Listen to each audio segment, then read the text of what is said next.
Coming in of a massive grid failure that has taken power out along the East Coast. So far, we have no confirmation on what is causing this devastating outage, but rumors of a cyber attack are already being mentioned by authorities. We now have reports that Texas has also lost its power in what appears to be a cascading domino effect. With as many as 100 million people now affected, authorities in the West are bracing themselves as they fear the blackout will continue to spread. It has been an extraordinary last hour. The entire East Coast went out. Texas followed.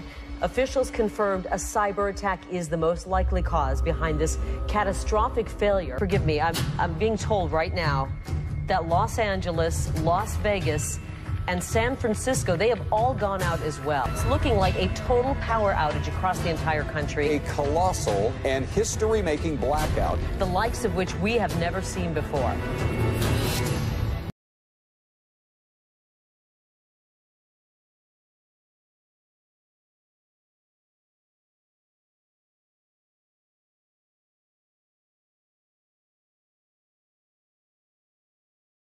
What I'm talking about is a cyber attack against infrastructure, a cyber attack that could affect tens of millions of people for a period of months, if not longer. Based on your reporting, it seems clear from your book that the national security officials believe that this is a matter of when and not if. Exactly. In fact, that's a line that a man I came to know when I was embedded with the U.S. forces during the invasion of Iraq. He is now the commander of CENTCOM, four-star general Lloyd Austin, who said exactly that. It's not a question of if, it's only a question of when.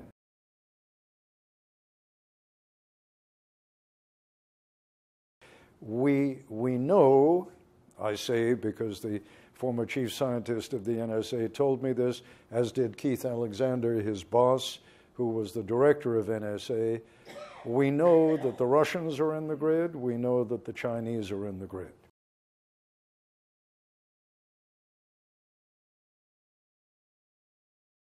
It is frightening enough that my wife and I decided we were going to buy enough freeze-dried food for all of our kids and their kids. In his book, Lights Out, veteran journalist Ted Koppel paints a grim picture of a paralyzing power outage in the form of an all-out cyber attack on the nation's electrical grid. Who are the potential perpetrators here? Who do we have to fear the most? Is it Russia, China, Iran, terrorists, individual actors? All those. The interesting thing, Chip, is the ones who are most capable are the ones least likely to do it. There are some experts who say they're already in. Oh, they are in. They are in. There is no question about it. They're into our grid. They are already in the grid. I was told that by the former chief scientist of NSA. He stated categorically the Russians are in, the Chinese are in. The Iranians may be on the verge of getting in. And then at the bottom of the capability scale are folks like ISIS, terrorist groups.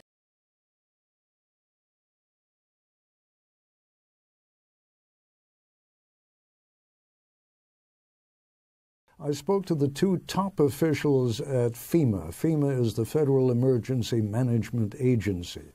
It would be their responsibility to deal with the consequences of an attack in the immediate aftermath. The deputy head of FEMA, who is a retired Coast Guard vice admiral, told me that, in his opinion, in the event that a city like New York or Manhattan was hit, his response would be to evacuate. I said, evacuate 8 million people? Well, he said, you don't leave me with much of an option. If it happens, you've got to take care of the people, and the only way I can see you could do that would be to evacuate.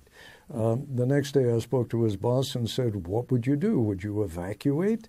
And he said, evacuate? You can't evacuate 8 million people. Where would you put them? So just to respond directly to your question, the two top people at the agency responsible for dealing with the consequences of an attack like this cannot agree on what they would do.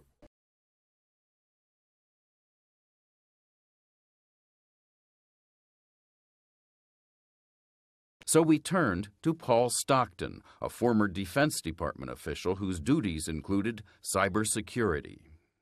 So what does the average family actually need to be doing? Do they need to be, as Ted Koppel has done, stocking up on water and freeze-dried food? I think those are very important measures.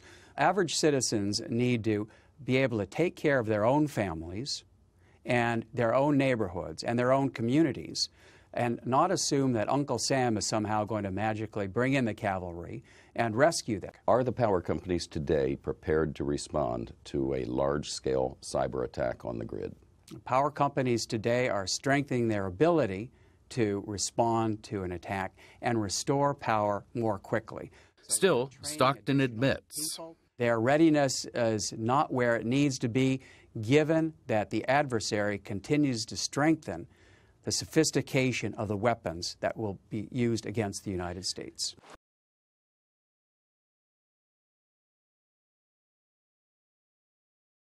But to have an extra supply of food and water, to be able to take care of your family and to know that you're not dependent upon government sort of running to the rescue, I think that can actually be quite healthy. Well, having written the book, I should ask you directly, how prepared are you now? Not as prepared as I should be, but I have bought some freeze-dried food for the family, for myself and my wife and our children and our grandchildren. We do have a water supply, and we do have backup generators. Is that going to be sufficient? I don't know. I hope never to find out, but I fear that I may.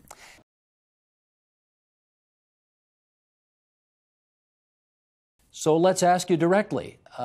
Given what you now know about this subject, over the next 10 years, what would you put the likelihood at that something like this will happen? Well, if I didn't think that it was likely, I wouldn't have written the book in the first place. I think when you say over the next 10 years, I think it's all but inevitable that it's going to happen in the next 10 years.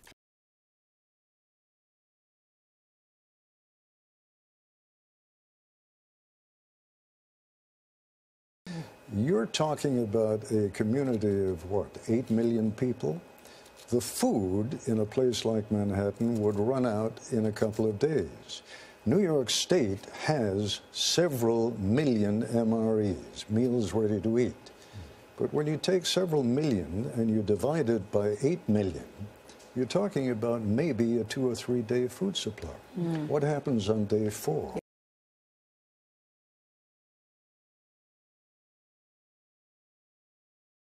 But you go into considerably more detail in your book, and perhaps you can share some of that with us now.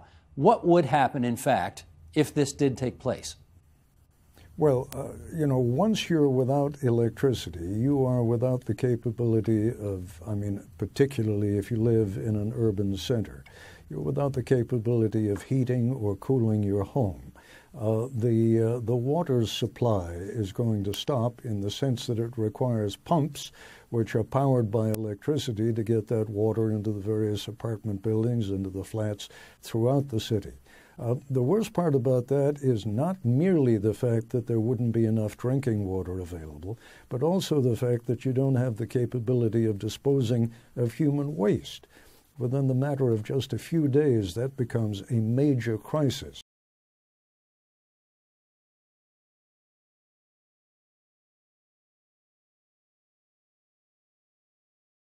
I spoke to an official of one state that is a rural state, only a few hours' drive from Washington, who told me that the governor had in effect, they did sort of a war game, and they have told the National Guard, the state police, the local sheriff's departments, that what they're going to be doing in the event of something like this, and tens of thousands of refugees coming from Washington, they will be handed a bottle of water, a sandwich, and a map.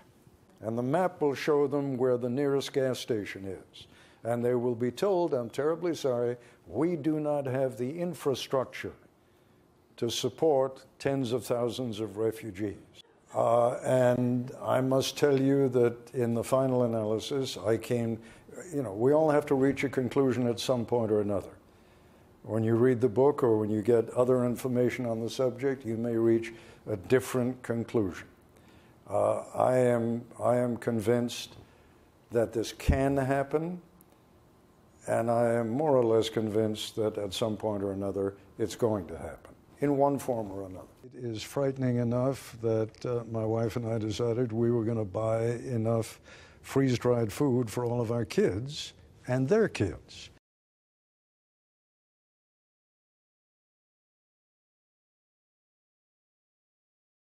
Well, a serious warning from top national security experts. They say an electromagnetic pulse attack, also known as an EMP, could be devastating. It could easily damage the country's critical infrastructure, especially the electrical grid. Peter Vincent Pride, the executive director of the Electromagnetic Pulse Task Force and Advisory Board on National and Homeland Security, is joining us now. He just wrote a piece in the Wall Street Journal documenting the threat to melt the electric grid, which is enough to get our attention. Dr. Pride, nice to have you on the program. Well, thank you so much for having me. You have quite the resume of experience. You worked as an intelligence officer for the CIA. You focused specifically as well your career on this threat. When you look at what's facing our nation right now, why is this of such great concern to you? Because it is the greatest threat that our nation and Western civilization faces. You know, it was deeply classified throughout most of the Cold War, and only after the EMP Commission reports declassified much of the information about EMP did it become publicly known. And so it is one of the least understood threats, and yet the greatest threat that we face. You know, because if a terrorist organization or North Korea or Iran detonated just a single nuclear weapon at high altitude over the United States, you know, it would destroy the electric grid and our critical infrastructures and put at risk the lives of up to 90% of the American people. You know, we all depend directly or indirectly. We all live directly or indirectly off of electricity. We're an electronic civilization. And it's also a threat from nature, you know, because there is such a thing as a geomagnetic superstorm. They've happened in the past in 1859 and 1921, and they're inevitable. It's going to happen again someday. There was a NASA report in last year that said that that we just barely missed by 3 days being hit by a geomagnetic superstorm back in 2012. And when that happens, it could take out electric grids and the critical infrastructures that support life.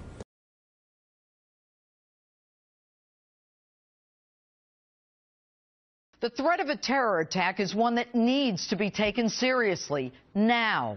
So says my next guest, former United States Ambassador and former Director of the CIA, James Woolsey. Ambassador, thanks for being with us. And the CIA.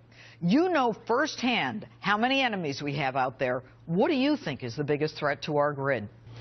They could launch a satellite with a simple nuclear weapon in it. Best if they launch it around the southern pole because we don't have any defenses and very little warning down there. And while it's in orbit, just detonate it. And this could be a very simple nuclear weapon, similar to what we dropped on Hiroshima and Nagasaki. It doesn't have to be sophisticated at all. Doesn't need any accuracy. You're not trying to hit anything on the ground. You're just detonating a nuclear weapon up 30 miles or so in space. That would take out the grid for probably a quarter to a third of the United States, and if you detonated it up at a couple of hundred miles, it would take out the grid for most of the United States. And why don't we have the defenses in the southern part, and I talked about this in the open, in the southern part of our nation, so that a satellite could come in and could be detonated. I mean, it doesn't have to even be specific. Why are there no missile defenses down there? I guess I would say, if I were being flippant, that we've turned over defending the country's electric grid to people with the overall focus of ostriches. Nobody really wants to do anything on this in the federal government except stick their heads in the sand. And Ambassador, do you think that the power plants across the country have the protection that they need? No, absolutely not. Nuclear power plants, particularly if hit by an electromagnetic pulse, would melt down before too long, and you'd have disasters emanating from the nuclear power plants as well as from a lot of other sources. If you take out, by taking down the grid, if you take out the electrical system everything else goes down too. We have 18 critical infrastructures in the country, and 17 of them depend on electricity. So you lose your communication system, you lose transportation, you lose your bank teller system for getting money. Nothing works. And you were the head of the CIA. Our enemies know all this, correct? I'm afraid they do. The Russians have told us that they, back in the early 90s, told the North Koreans a great deal about how to use an electromagnetic pulse detonation. The Iranians and the North Koreans have both orbited satellites to the south, and the North Koreans have tested several simple nuclear weapons. Iranians haven't yet, but probably will before too many months go. So we have at least two very bad states tied very closely to terrorist groups and the rest that could be ideologically crazy enough to try something like this. And you know, you don't need a satellite. You can lift a nuclear weapon quite easily with a weather balloon up into low Earth orbit and detonate it. That's all that's needed.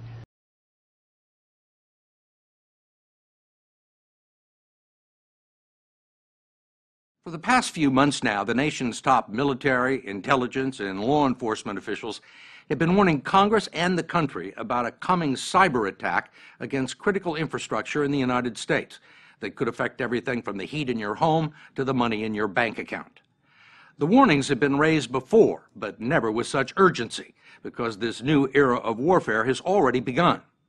The first attack, using a computer virus called Stuxnet, was launched several years ago against an Iranian nuclear facility, almost certainly with some U.S. involvement. But the implications and the possible consequences are only now coming to light.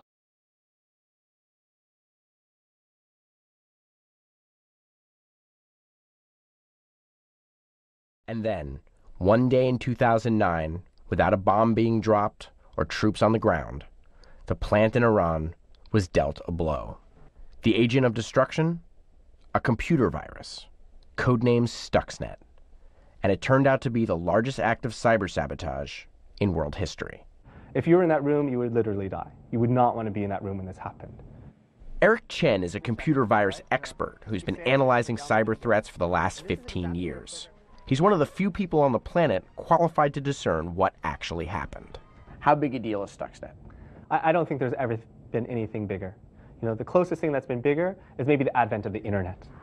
Chen works for Symantec in Los Angeles. It's one of the largest information security providers in the world. The company's team was instrumental in cracking Stuxnet, and what they learned will change the way countries approach warfare in the future. Stuxnet has basically demonstrated to the world that it's possible to take computer code and cause physical real-world damage. Stuxnet crossed over from the virtual world to the real one. The operation was so sophisticated, Chen and his team estimated it took more than 20 high-level programmers with inside knowledge of the plant at Natanz. This is not two hackers in a basement in Kansas somewhere. When we know from the code and the sophistication and the amount of effort that needed to go into it, it had to have the resources at the level of a nation state. And in fact, the New York Times reported in January that Stuxnet was likely a joint project between the Americans and the Israelis. It's not a particularly shocking conclusion, considering that Israel has made little secret of its willingness to attack Iranian nuclear facilities by conventional military means. Stuxnet may have given them the opportunity they've been waiting for, without having to even fire a shot. But if it was them, they're not talking. The Israeli government did not respond to our request for comment on who created Stuxnet. We didn't have much more luck with the U.S., but U.S. involvement in Stuxnet may have been cagily winked at, like when President Obama's representative on weapons of mass destruction spoke at a conference on Iran back in December. I'm glad to hear they're having problems with their centrifuge machines, and I think that the U.S. and its allies are doing everything we can to try to make sure that we complicate matters for them. Such as launching a cyber attack against critical infrastructure here in the United States. Until last fall, Sean McGurk was in charge of protecting it as head of cyber defense at the Department of Homeland Security. He believes that Stuxnet has given countries like Russia and China not to mention terrorist groups and gangs of cyber criminals for hire, a textbook on how to attack key U.S. installations. You can download the actual source code of Stuxnet now, and you can repurpose it and repackage it and then point it back towards wherever it came from. Sounds a little bit like Pandora's box. Yes.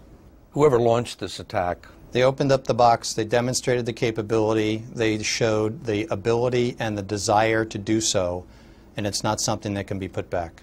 if somebody in the government had come to you and said, look, we're thinking about doing this, what do you think? What would you have told them? I would have strongly cautioned them against it because of the unintended consequences of releasing such a code. Meaning that other people could use it against you? Yes. Or use their own version of the code? Something similar. Son of Stuxnet, if you will. As a result, what was once abstract theory has now become a distinct possibility. If you can do this to a uranium enrichment plant, why couldn't you do it to a nuclear power reactor in the United States or an electric company? You could do that to those facilities.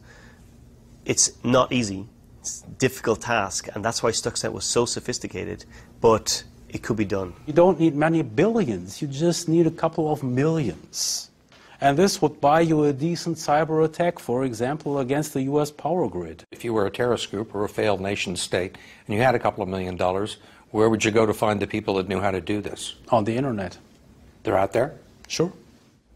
Most of the nation's critical infrastructure is privately owned and extremely vulnerable to a highly sophisticated cyber weapon like Stuxnet.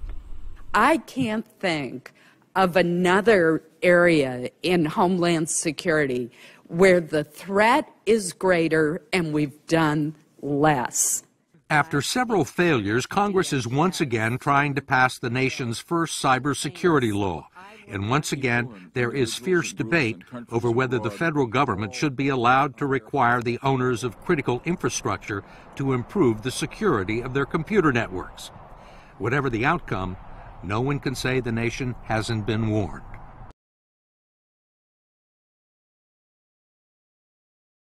Cyber attack scenarios against critical infrastructure have been a concern for the Department of Homeland Security, at least since 2007, when the agency commissioned an experiment called Aurora.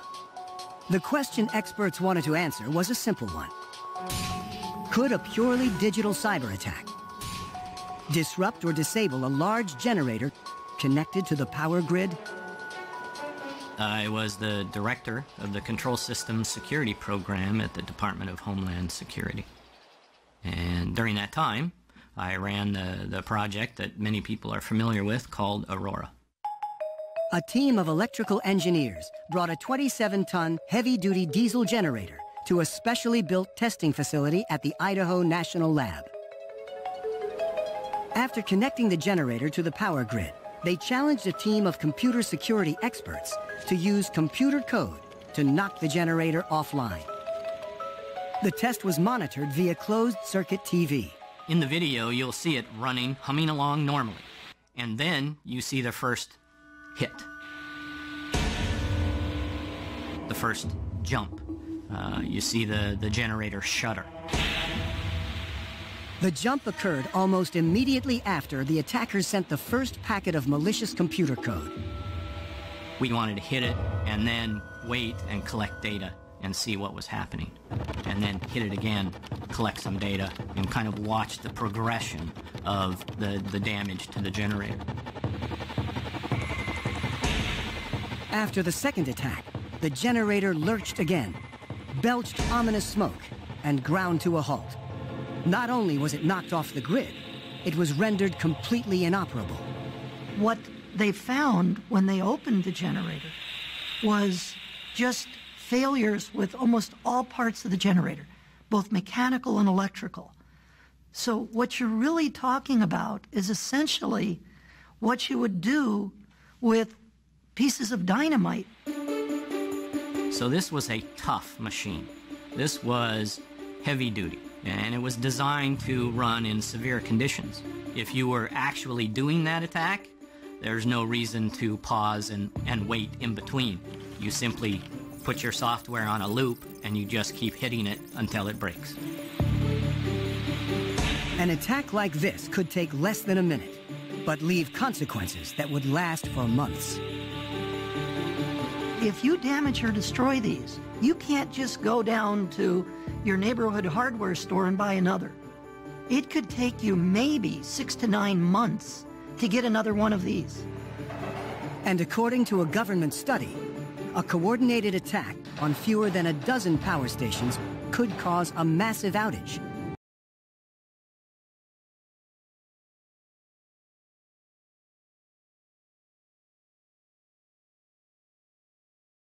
And an update on a story we brought you yesterday. A top former energy official claims an attack on an American power grid was terrorism.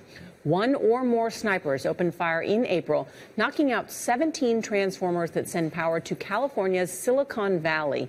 Officials moved the flow of electricity to another site to stop a blackout, but the man who chaired the Federal Energy Regulatory Commission at the time tells CBS News it could be an omen for a future attack.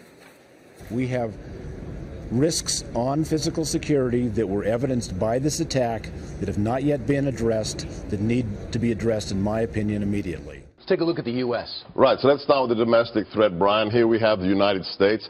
Just looking at this calendar year, first 9 months, the black states are where we have intercepted, picked up ISIS terrorists. And the really disturbing thing is that's January to September. Let's just add up to November. We've got 4 more states, including places like Kentucky, Ohio, where we're arresting ISIS terrorists here. What I find astounding is we think Orlando was the last hit. We think that San Bernardino was one of the first recently. But you're saying these have all been avoided because our guys and our men and women have been picking it up. Yeah, let's look at the gross numbers. Since the caliphate was declared just 2.5 years ago from Mosul, we have killed or arrested 124 ISIS terrorists here in America. Not 24, not 34, 124. And as you can see, it's distributed.